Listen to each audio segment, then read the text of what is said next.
No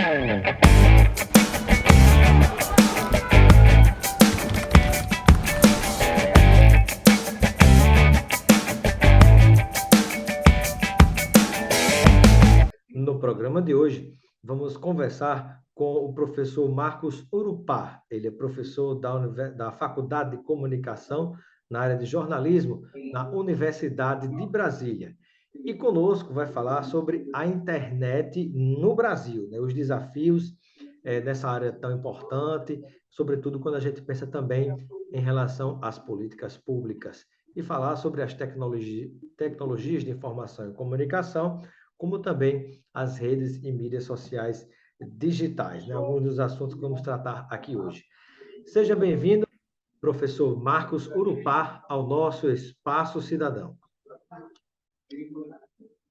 Olá, muito obrigado pelo convite, Robson. É muito bom trocar informações, ideias e conversar sobre a internet, né? A internet que está aí, já está inserida no nosso cotidiano e, bom, nunca é demais falar sobre o que essa tecnologia tem proporcionado, de benefícios e problemas que estão em jogo aí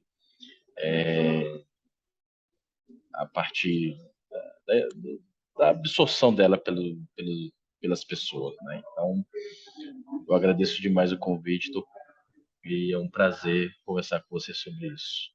Perfeito, igualmente, professor. E conversando inicialmente sobre a própria internet, por mais que todo mundo utilize e pareça óbvio, eu faço essa pergunta: o que é a internet? Olha, assim, internet, bom, existe um conceito, um entendimento social do que ela é, e existe o conceito, o entendimento técnico, que eu diria que é até um pouco mais acadêmico. Tecnicamente, internet é uma rede formada por redes. É uma Ela rede de redes, né? exatamente, redes interconectadas. É isso que é a internet. Isso envolve uma série de conexões e ligações de infraestrutura que permite que os dados trafeguem de um ponto a ponto no mundo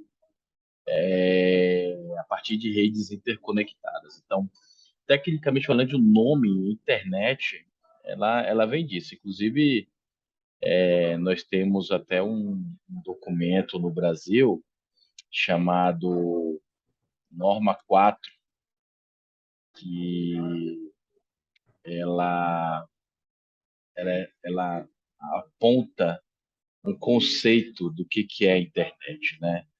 Por exemplo, quando você vai no conceito da definição do que é internet, diz lá no item 3 definições.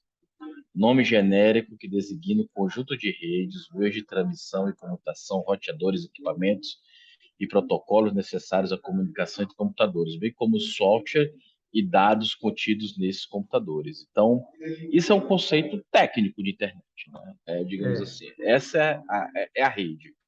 Agora, se você que é perguntar para qualquer interessante que quando a pessoa, gente pensa, né, a própria internet, você tem a rede física, né? Mas tem tudo aquilo que passa por ela, que vai e que vem, né? Aliás, é pensar em internet é pensar em vai e vem, né? Não é só informação que vai, né? Ou seja, tem a volta. claro, claro, é um processo dialógico, né? Dual, digamos assim, com vários intermediários nesse meio do caminho, mas é um processo dialógico. Então, agora, se você perguntar para uma outra pessoa o que é a internet, ela vai dizer que talvez seja uma grande plataforma, como o Facebook, ou dizer, vou acessar a internet, se remetendo a uma aplicação, no caso, um site, né? Eu vi na internet, né? Significa que ela faz reporte a alguma notícia que ela verificou em algum site de notícias. Então, no fundo, tecnicamente falando, todas essas informações que nós vemos, não é? Nós chamamos de aplicação. Ela não é a internet. A internet é algo muito maior. Inclusive, o próprio número de aplicações que existem no Google e na internet são milhares, Milhares, de né? dezenas, de centenas, né? Então, tecnicamente essa confusão, mas que é fácil distinguir uma coisa da outra. Perfeito. Professor Marcos Urupar, né, da Faculdade de Comunicação da Universidade de Brasília, vamos falar um pouquinho sobre, se você imaginar, né, quais são duas grandes vantagens da própria existência da internet e dois grandes problemas que nós temos pelo fato da própria internet existir, muitas vezes sem uma regulamentação adequada. Olha, duas grandes vantagens. Dubitavelmente, a primeira delas é a intensificação do processo comunicacional entre os indivíduos. Bom, nós temos antes de surgir essa rede das redes, digamos assim, os processos comunicacionais eram muito mediados pelos meios de comunicação tradicionais, ou até mesmo entre nós pela fala quando a O gente se rádio, a encontrava. televisão, jornais, né? Exatamente, né? Ou quando houve um avanço pelo telefone, né? A chegada do celular intensificou esse processo e nos últimos 25 anos, pelo menos, aí nós temos uma intensificação desse processo comunicacional entre as pessoas. Então, eu diria que essa é a primeira vantagem. A outra segunda vantagem foi uma série de facilidades de serviços que ela proporciona também. Bons serviços, inclusive serviços públicos, né? Você consegue fazer uma operação de internet banking, por exemplo, pelo celular. Você consegue participar de uma videoconferência pelo celular. Tudo isso a partir dessa grande rede de dados aí, ocasionada pela internet. O que eu posso trazer de desvantagens, digamos assim, primeira, é necessário de ter um olhar sobre como ela trouxe muitos elementos que desenvolvem a economia. Então, há uma necessidade de um olhar de como esses agentes econômicos atuam na rede. E esses agentes econômicos causam grandes impactos, né? Eu estou falando quando você pega um registro, por exemplo, da Forbes, das 10 maiores empresas, pelo menos 4 ou 5 são das grandes empresas de tecnologia que nós conhecemos. Google, Facebook, né?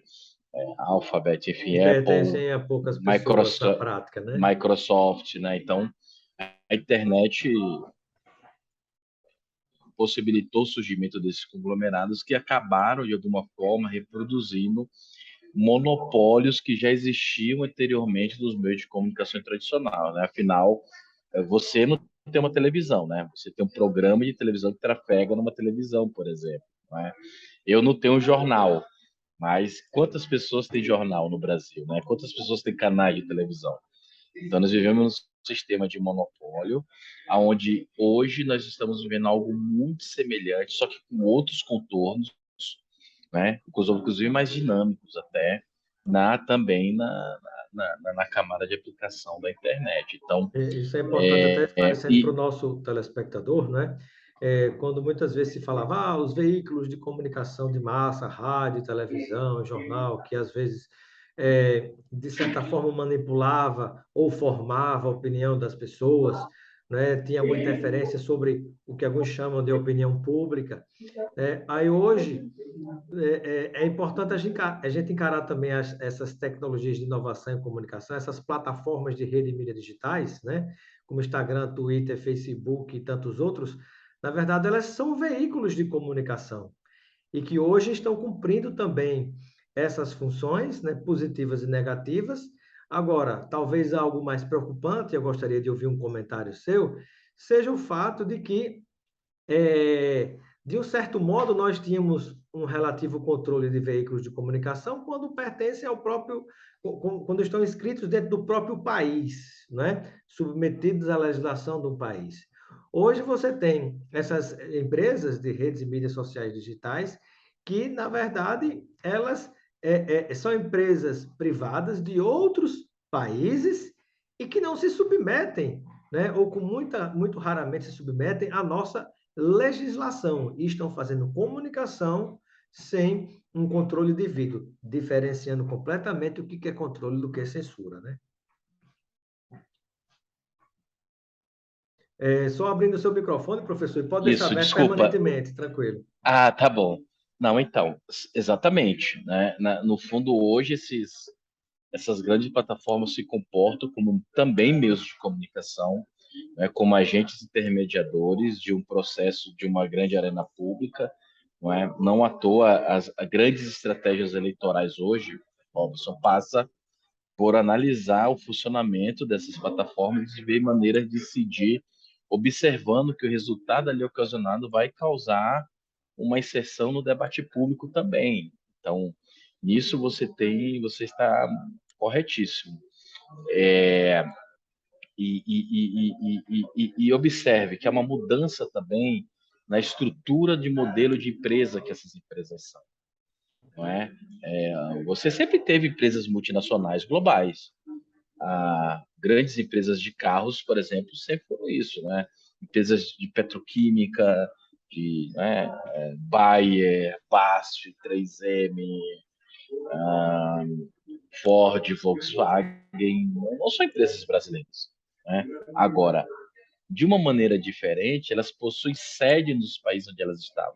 Esse era o modelo que vigorava antes, quando dizia uma empresa multinacional ou transnacional, né? Agora, o diferencial é que essas empresas se tornam globais a partir da rede mundial de computadores e elas não possuem oficialmente, digamos, uma sede nos países onde elas atuam. Elas possuem talvez um representante ou dois. Isso, inclusive, dificulta o próprio processo de como você consegue colocar determinados regramentos a essas aplicações. Agora, isso não é impossível, nós estamos vendo isso acontecer.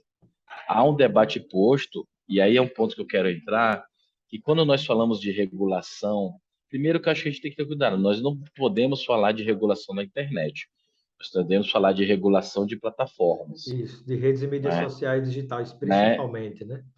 Então, e aí o que Que que são se um universo regula fértil para a disso, Robson? propagação das fake news, né?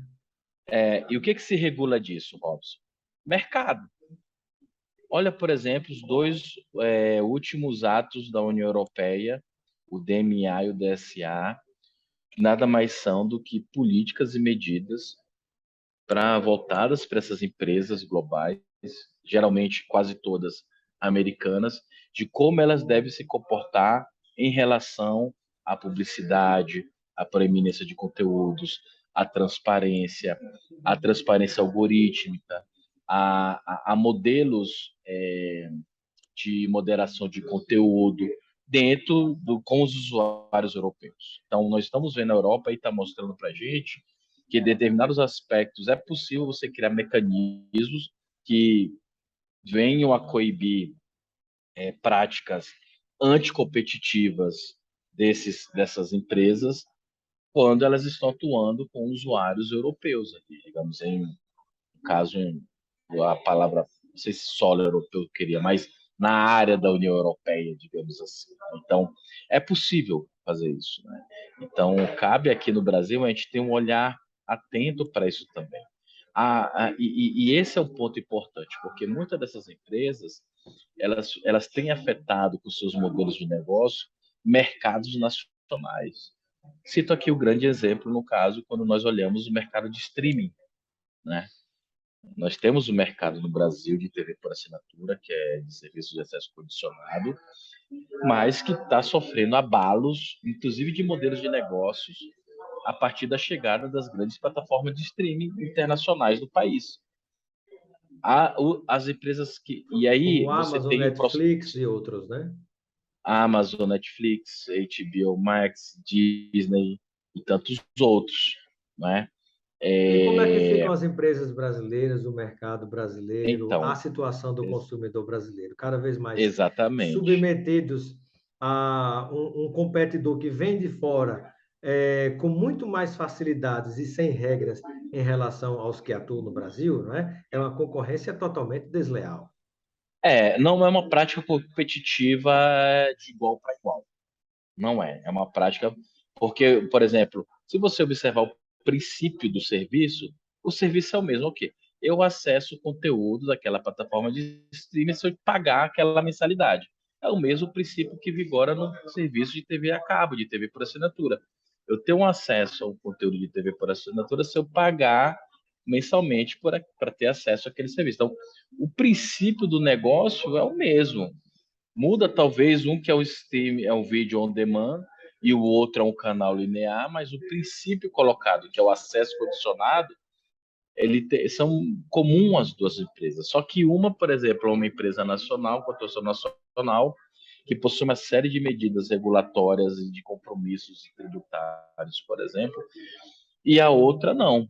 Tem, digamos, outras modelagens regulatórias. Então, por exemplo, quando a gente fala de regular plataformas, eu parto da perspectiva de que é necessário a gente olhar que mercados essas plataformas têm afetado, né? E de como você pode regular esse mercado. O grande exemplo que eu dou é esse do streaming. Estou falando aqui de cota nacional de conteúdo para tela, por exemplo. Estou falando de carregamento de determinados canais obrigatórios. Quem produz não distribui, aqui no Brasil é assim, não é? Então, e vice-versa. Então, por exemplo, no mundo trazido por essas plataformas de streaming, isso mudou completamente. O que que as empresas brasileiras têm feito sobre isso? Elas têm se remodelado, primeiro, fazendo aí uma grande atuação para mudanças legais que abarquem essas plataformas de streaming, principalmente quando o assunto é tributação, e segundo, remodelado os seus negócios.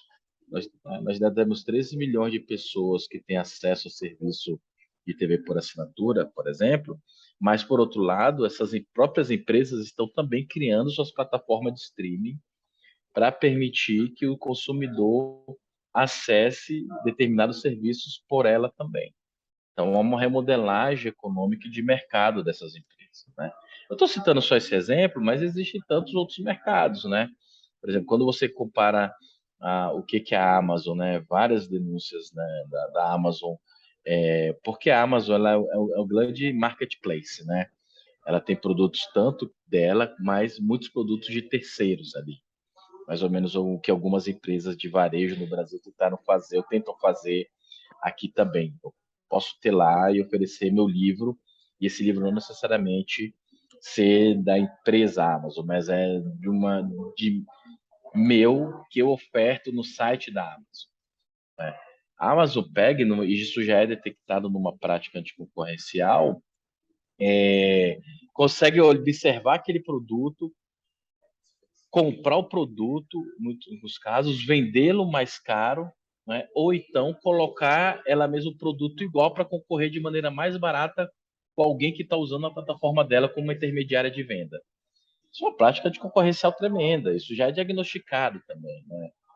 Então, é disso que nós estamos falando quando nós observamos regulação da internet, né? Que eu não gosto desse termo, eu gosto do termo de regulação de mercados ou regulação de plataformas. Você olha que mercados precisam ser, digamos, mitigados, resolvidos para tentar trazer mais competição entre todos os agentes econômicos ali envolvidos, inclusive agentes econômicos nacionais também. Perfeito. E já vamos entrar em detalhes também sobre a questão da internet no Brasil e desafios em relação a políticas públicas, né? Pensando até, quem sabe, em política de Estado, né, em relação à própria internet, mas algo que é importante considerar também, né? Às vezes se pensa que a internet é um monte de cabeamento neutro, mas na verdade é mais política do que muitos possam imaginar.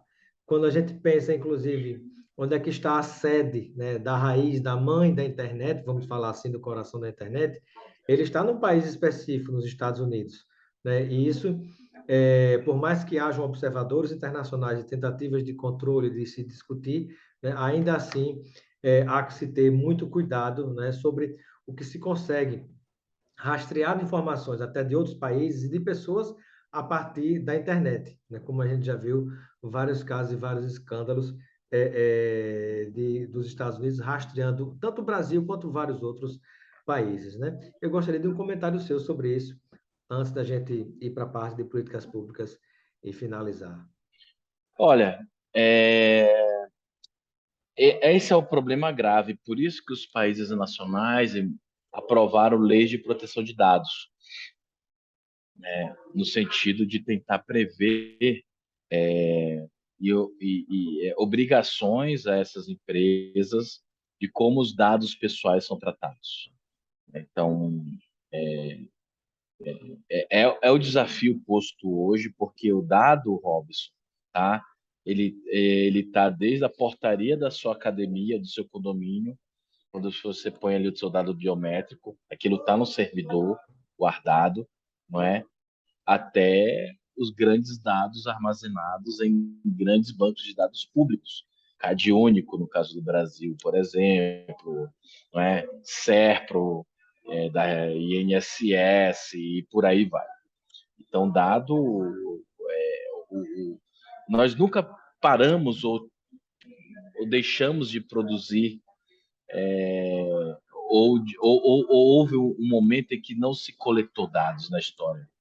Só que isso agora é potencializado, e como isso, a tecnologia conseguiu observar a partir disso, desculpa, um elemento chave para obtenção de lucro, né? E aí eu estou falando e estratégias publicitárias, por exemplo, como o rebranding, e por aí vai. Você pode, é preciso que os países amadureçam leis de proteção de dados como forma de garantir um tratamento adequado a todas essas informações. Sem dúvida, né? E todos os nossos dados estão Eu acho sendo que esse é o caminho. utilizados, sem dúvida. E todos os nossos dados estão sendo sugados, rastreados e vendidos, tanto para aplicações comerciais, como você acabou de narrar, como também para a política. E isso tem gerado perturbações à democracia, não só no caso do Brasil, mas em várias partes do mundo, né? Veja alguns fatos, como aconteceu o próprio Brexit, é um exemplo disso, a saída do Reino Unido da União Europeia, movimento separatista na Catalunha, o crescimento da extrema-direita em alguns países do mundo, né, como Estados Unidos, Hungria, Turquia, Filipinas e outros países também, o caso do próprio Brasil. Então há que ter muito cuidado com esse tipo de uso, né, e cada vez mais restrições para essas empresas, que são empresas privadas, estrangeiras e têm os seus interesses políticos e comerciais. Exatamente. Não só elas conseguem captar, como elas adquirem a partir de bancos de terceiros, não é? E eu estou falando aqui banco de terceiro, tá? Desde da farmácia, que deve ter uma grande massa de CPFs que você dá para ter desconto e que ninguém não sabe se aquilo, por exemplo, é vendido ou como é vendido. Mas o fato é que há um mercado, sim, paralelo, né, de dados pessoais hoje. Você consegue comprar grandes bancos de dados, assim como nós temos centenas de milhares de vazamentos de dados mundo afora. Então, isso já é diagnosticado por empresas de segurança de que é preciso um olhar mais atento, e a partir desses dados, ó, você pode fazer qualquer coisa. Você começa a delimitar desde estratégias publicitárias até estratégias eleitorais, né? E, por exemplo, eu estou inserido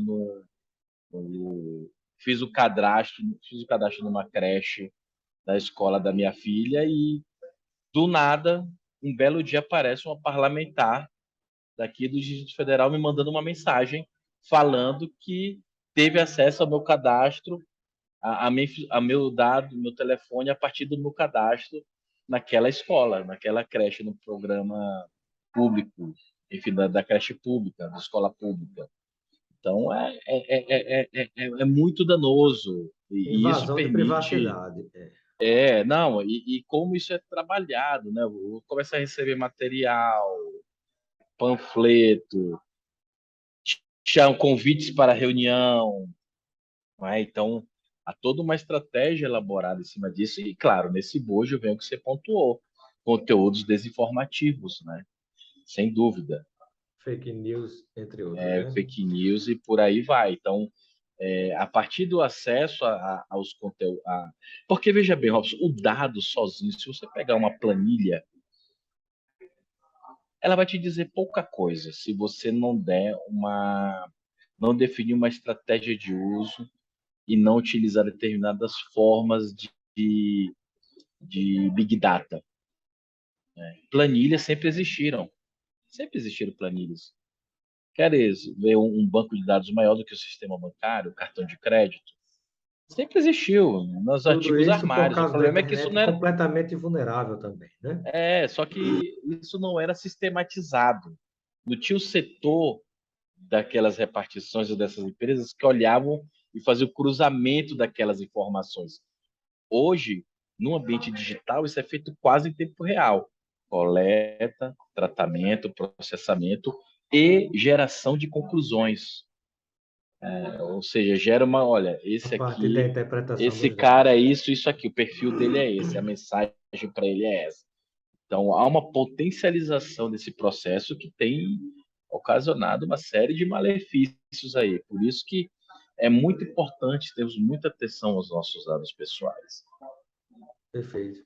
Bom, e eu gostaria de uma palavra sua sobre quais são os caminhos, né, de aplicação de soluções a esses temas que nós falamos, quando a gente pensa em políticas públicas, ou mesmo até uma política de Estado, né, quando a gente pensa nas questões da internet envolvendo o nosso país, o Brasil.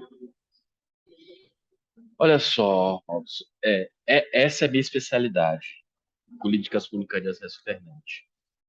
Eu, existe o preâmbulo antes de nós falarmos disso. Desde o processo de privatização até agora, o Estado brasileiro se ausentou muito do setor de provimento de acesso e de infraestrutura de telecomunicações. E está no franco processo cada vez maior disso.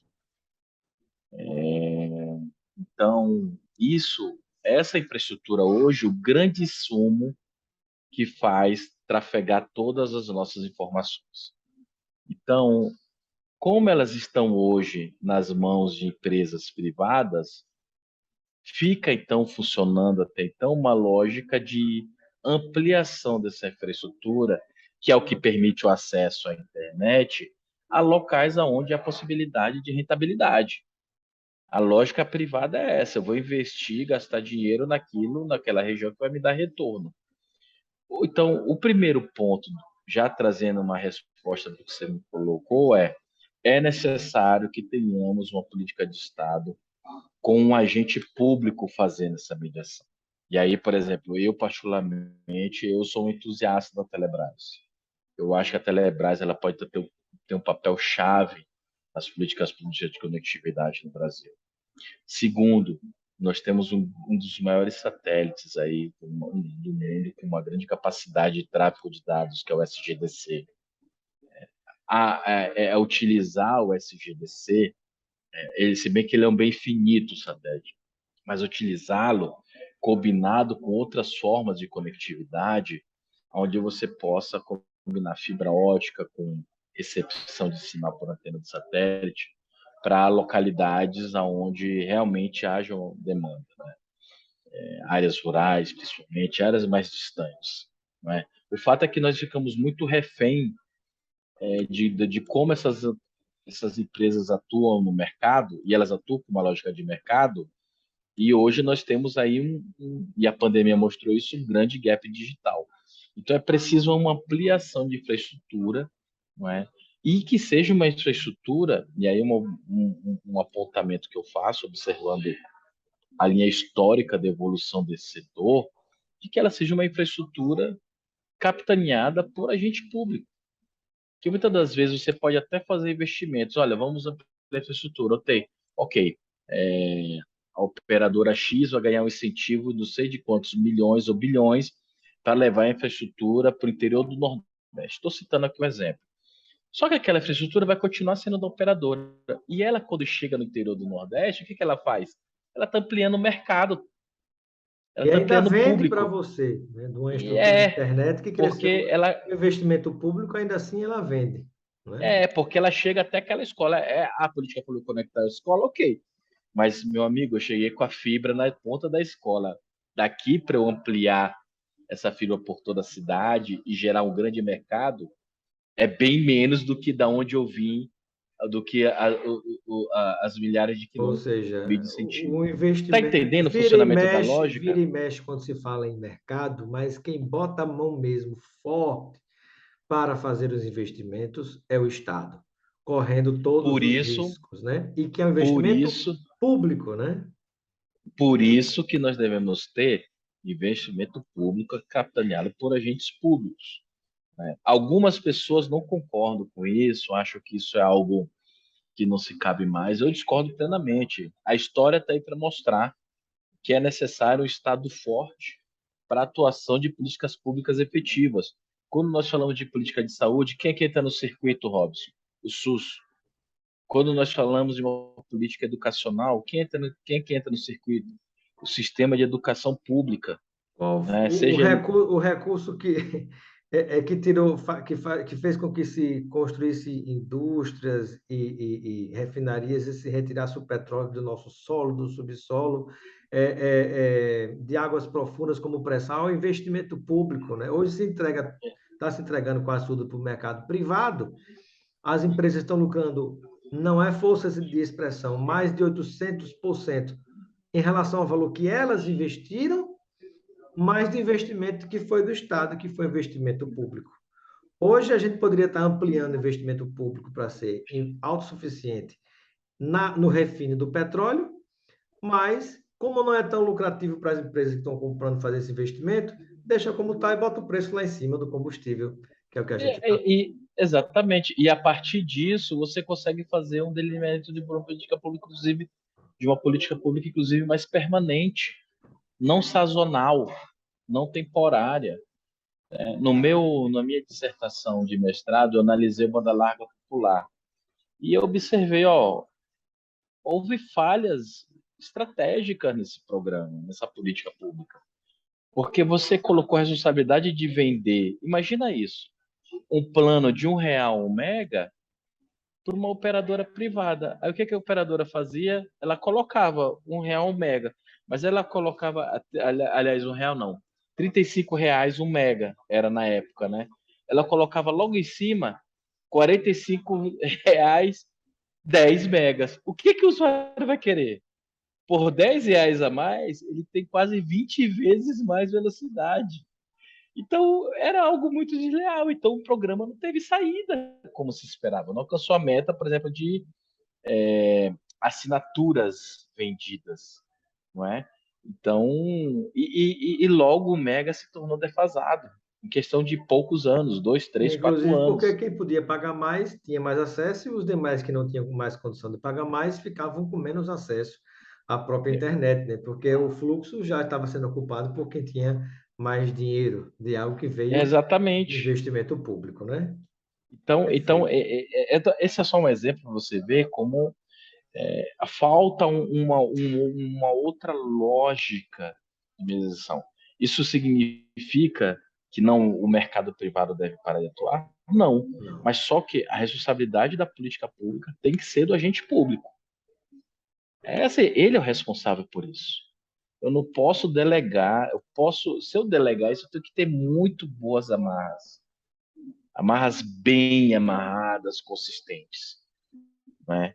E quando a gente fala de conectividade de política pública brasileira, de acesso à internet, o nosso histórico ele não é um dos melhores nesse sentido, né? Então, esse é o gargalo. Então, para finalizar, eu acho que a gente tem que observar primeiro como o poder público se coloca como promotor e executor das políticas públicas, né? E isso envolve uma ampliação de uma infraestrutura, né? Envolve a criação de programas e modelos de sustentabilidade dessas redes e envolve a entrada de agentes públicos nesse processo.